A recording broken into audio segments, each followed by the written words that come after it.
Fala pessoal, espero que vocês estejam bem. É possível que vocês já tenham visto esse vídeo da introdução.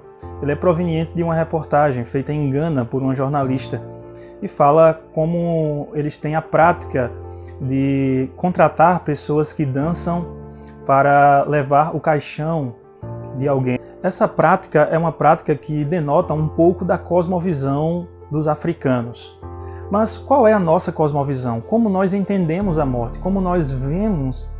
Como nós podemos perceber esse fenômeno da morte e como devemos encarar este fenômeno da morte? É por isso que nós vamos começar hoje uma série de 5 vídeos, onde nós vamos elucidar e esclarecer biblicamente como se dá a morte, o que é a morte, qual a origem da morte, o que acontece após a morte e como vai acontecer a ressurreição dos últimos dias. Então eu peço que você acompanhe esses nossos vídeos, pois nós vamos estar tratando deste assunto. Então, neste primeiro vídeo, nós vamos pensar um pouco sobre a origem da morte. E para isso nós vamos começar com um primeiro texto, o texto de Gênesis capítulo 2. Lá é onde temos a primeira menção na Bíblia acerca da morte. Gênesis 2,16 nos diz, 2,16 e 17 nos diz: E o Senhor Deus lhe deu esta ordem: de toda árvore do jardim comerás livremente, mas da árvore do conhecimento do bem e do mal não comerás, porque no dia em que dela comeres, certamente morrerás. Esta ordem foi dada a Adão, depois que ele foi colocado no jardim do Éden. Ele poderia comer de todas as árvores, mas se comesse da árvore do conhecimento do bem e do mal, ele morreria. Aqui onde está a morte, certamente morrerás, no dia em que dela comeres.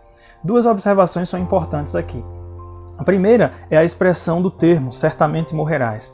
Aparece 2 vezes o verbo mut. O verbo mut é o verbo que significa morrer, o verbo que está ligado à morte. Ele aparece 2 vezes conjugado de 2 formas diferentes, uma no infinitivo e a outra no imperfeito. Essas 2 coisas elas podem ser traduzidas, quando aparece o mesmo verbo dito 2 vezes, eles podem ser traduzidos como é tão certo que você vai morrer. Denotando a certeza de que aquilo vai acontecer. A segunda observação que devemos fazer acerca disso é no dia em que dele comeres. Alguns apontam que era para Adão e Eva terem morrido no dia em que comeram do fruto do conhecimento do bem e do mal. E isso é certo que não acontece pela narrativa bíblica. Portanto, como explicar isso? Um autor chamado Gerhard Voss, ele aponta que aqui existe um idiomatismo. O que é um idiomatismo? É algo peculiar do próprio idioma hebraico.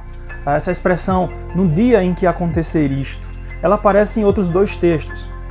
Um primeiro texto em que aparece essa expressão é 1 Reis, capítulo 2, verso 37, onde Salomão diz assim meio: porque há de ser que no dia em que saíres e passares o ribeiro de Cedron, fica sabendo que serás morto. É claro que quando Simei sai, ele não é morto imediatamente quando ele passa, mas logo depois de alguns dias ele é morto, é dada a sentença a ele. O segundo paralelo, que também aparece essa expressão idiomática, é em Êxodo 10, 28. O texto se refere a Faraó falando a Moisés e diz o seguinte: retira-te de mim e guarda-te, que não mais veja o meu rosto, porque no dia em que vires o meu rosto, morrerás.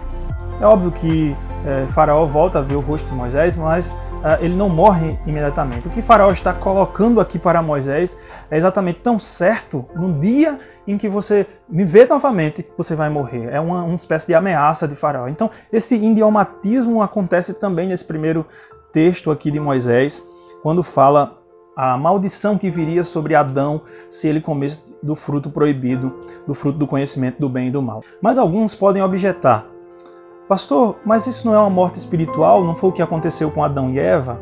Por que a gente pode dizer que é morte física?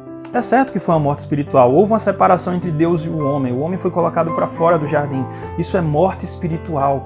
O homem está distante de Deus, ele não tem vida em Deus mais. Mas, em consequência da morte espiritual, nós temos a morte física também. Porque a partir daquele pecado, o homem então ele passa a morrer. Antes ele não morria. E alguns textos que podem nos ajudar é o capítulo 3 ainda, quando Deus vai dar a maldição sobre Adão e Eva. Ele diz o seguinte, no capítulo 3, verso 19: no suor do teu rosto comerás o teu pão, até que tornes a terra, pois dela foste formado, porque tu és pó e ao pó tornarás. Então, quando Deus está dando a maldição, ele dá a maldição à mulher, ele profere a maldição contra a serpente também, mas quando ele vai proferir a maldição contra o homem, ele diz que o homem voltaria ao pó. Isso está se referindo à morte física. Os versos posteriores, do capítulo 3 ainda, veja você, Gênesis 3, 22 e 23, nos traz luz acerca deste assunto.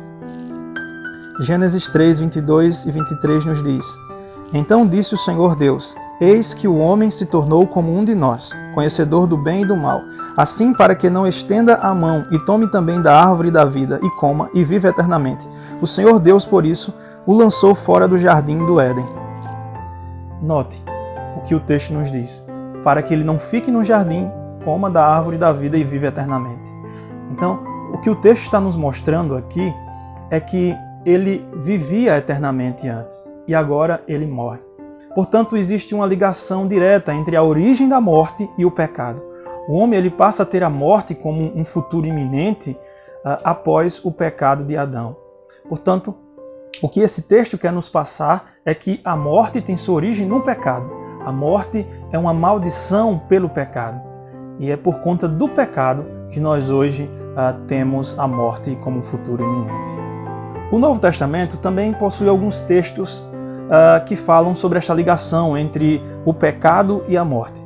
Eu queria citar pelo menos dois. O primeiro deles é Romanos 5,12. Portanto, assim como por um só homem entrou o pecado no mundo, e pelo pecado a morte, assim também a morte passou a todos os homens, porque todos pecaram.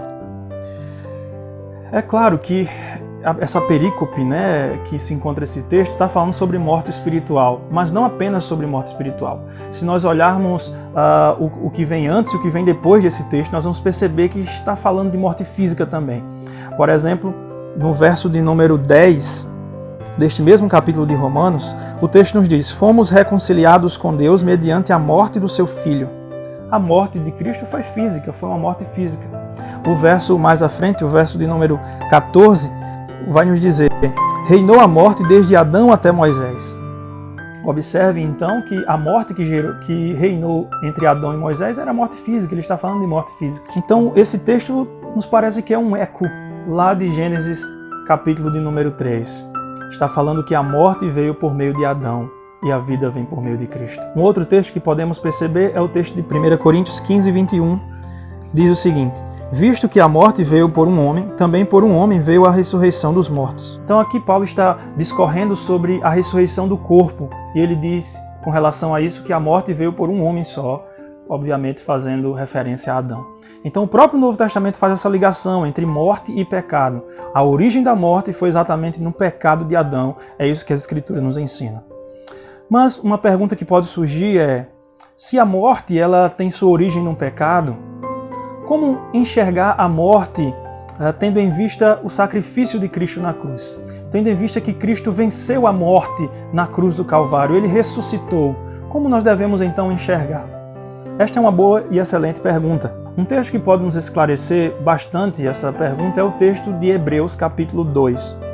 Hebreus 2, 14 e 15 nos diz: Visto, pois, que os filhos têm participação comum de carne e sangue, destes também ele igualmente participou, para que por sua morte destruísse aquele que tem o poder da morte, a saber, o diabo, e livrasse a todos os que pelo pavor da morte estavam sujeitos à escravidão por toda a vida. Esse texto nos mostra que Cristo então nos livra do pavor da morte, do medo da morte. Aqueles que estão em Cristo não têm por que temer a morte. Esse é o ponto que o texto está nos dizendo aqui. Então, existe uma diferença entre aqueles que estão em Cristo e aqueles que não estão em Cristo, como eles encaram a morte. Aqueles que estão em Cristo não temem a morte, porque a morte já foi vencida por Cristo. E qual é a distinção entre a morte daquele que está em Cristo e daquele que não está em Cristo? O Novo Testamento traz alguns ensinamentos e me parece muito que o Catecismo de Heidelberg tenta condensar esses ensinamentos na sua pergunta de número 42. Veja você, pergunta de número 42 do Catecismo de Heidelberg nos diz: Então, uma vez que Cristo morreu por nós, por que temos nós também de morrer? A resposta reza o seguinte: nossa morte não é uma satisfação de nossos pecados, mas é apenas um morrer para os pecados e entrar para a vida eterna. Em outras palavras, o que o Catecismo de Heidelberg está nos dizendo é que quando nós morremos, nós deixamos este mundo de pecado e passamos a estar com Cristo. Enquanto que a morte de Cristo foi diferente da nossa. Na morte de Cristo, Ele pagou pelos nossos pecados em sua morte. Foi uma satisfação pelo pecado, diferente da nossa morte. Daqui então, desta abordagem, nós temos pelo menos duas implicações muito claras para a nossa vida e de como nós enxergamos a morte. Para aquele que está em Cristo, ele deve enxergar a morte como Paulo, porque o viver para mim é Cristo, mas o morrer é lucro. Porque é infinitamente melhor estar com Cristo, ou seja, partir, do que estar neste mundo vil. Paulo ele entendia a preciosidade que era partir e estar com Cristo, mas entendia também como era importante permanecer aqui e servir aos outros irmãos.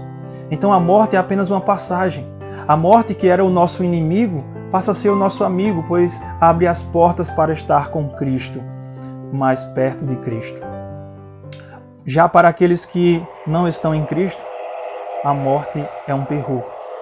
A morte é terrível e, portanto, você deve temer bastante. Mas eu tenho uma notícia excelente para você. Arrependa-se hoje dos seus pecados. Clame a Cristo pela sua salvação, porque Cristo pode lhe alicerçar nele e hoje mesmo você poder encarar a morte de uma outra forma.